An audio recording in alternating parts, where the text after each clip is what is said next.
What if I told you the people with spotless homes aren't more disciplined than you? They're not waking up at 4:30 a.m. scrubbing baseboards. They're not secretly loving to clean. They're not built different. They're just playing a different game. Picture this.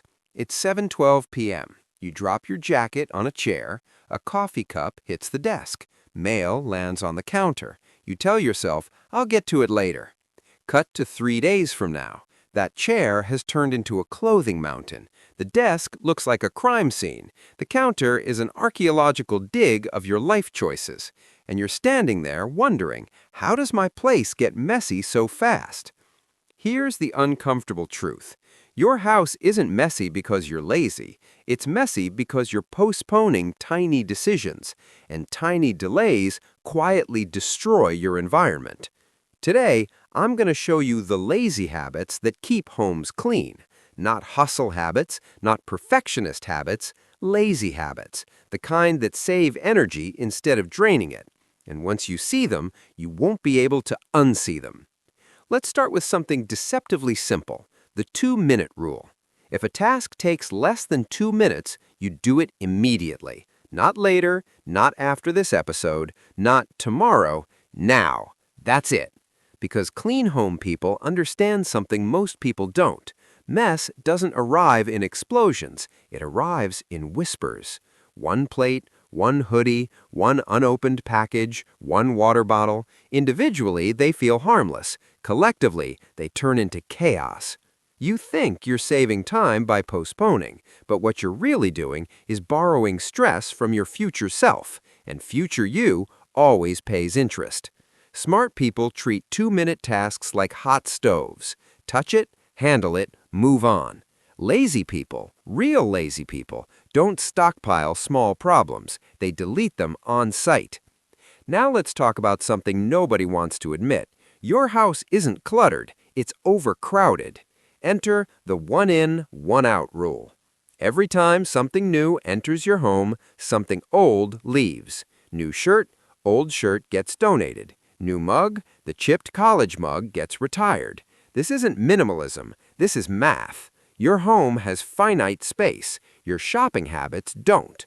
If you keep adding without subtracting, you're not living in an apartment, you're sleeping inside a storage unit. Clean home people don't wait for a magical organizing weekend. They quietly enforce math every week. Buy one, lose one. Simple, brutal, effective. Now here's a habit that quietly separates calm people from constantly overwhelmed people. The evening reset. 10 minutes, that's it, before bed. Not a deep clean, not perfection, just restoring the room to neutral. Because waking up to yesterday's mess is like starting a race with ankle weights.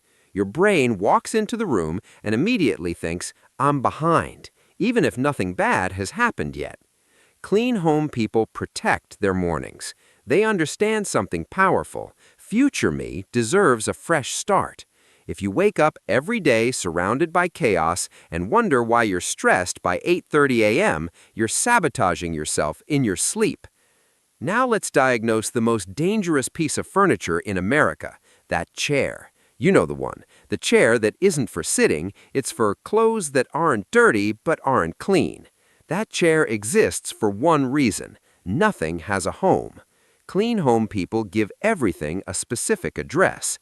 Keys, hook. Wallet, tray. Shoes, closet. Mail, one spot. Not somewhere close, the same spot, every time.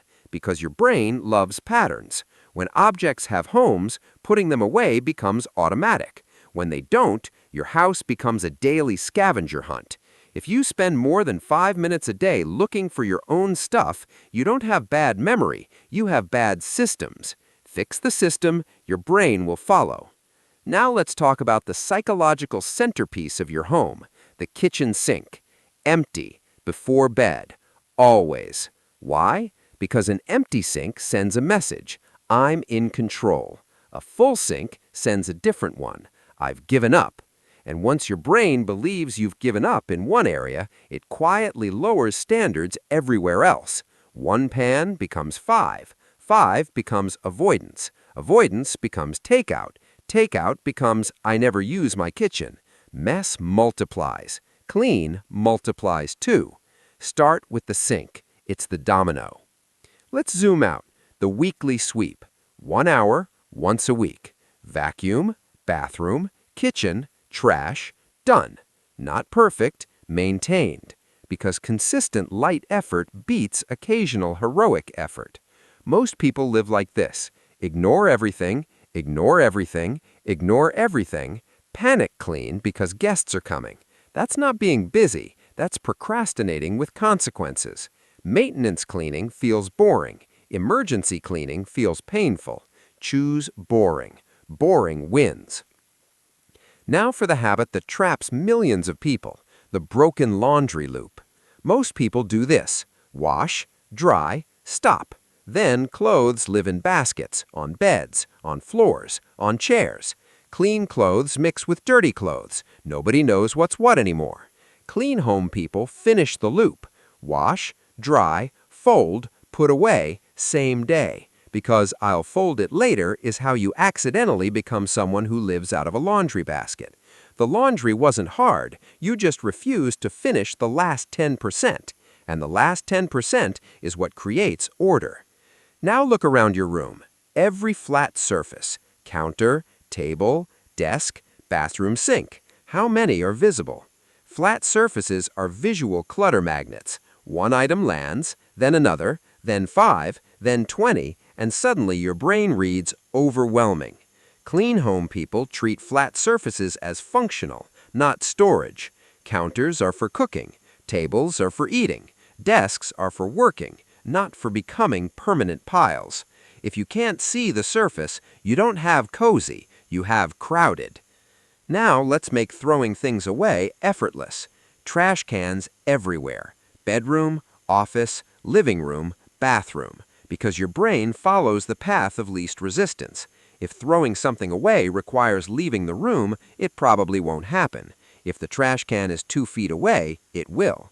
Design your environment to make the right choice easy.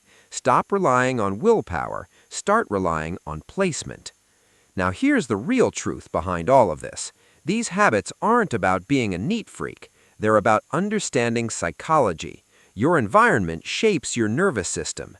Mess creates stress. Clutter creates mental noise. Chaos creates a low-level anxiety that never shuts off. Clean home people aren't better than you. They've just decided future me deserves better. So they build tiny habits. Tiny habits compound, just like money, just like interest, just like debt. Order compounds too. And here's the twist nobody talks about. Cleaning gets easier the more you do it. Avoiding is what makes it unbearable. Not the cleaning, the delay. If this video is calling you out, good. That means you're aware, and awareness is power. Don't bookmark this. Don't save it. Look around. Pick one thing. One plate, one hoodie, one piece of trash. Handle it now. Because every clean home you've ever admired was built one small decision at a time. So here's the question. Are you going to keep living inside yesterday's mess, or are you finally going to start treating future you like someone you actually respect?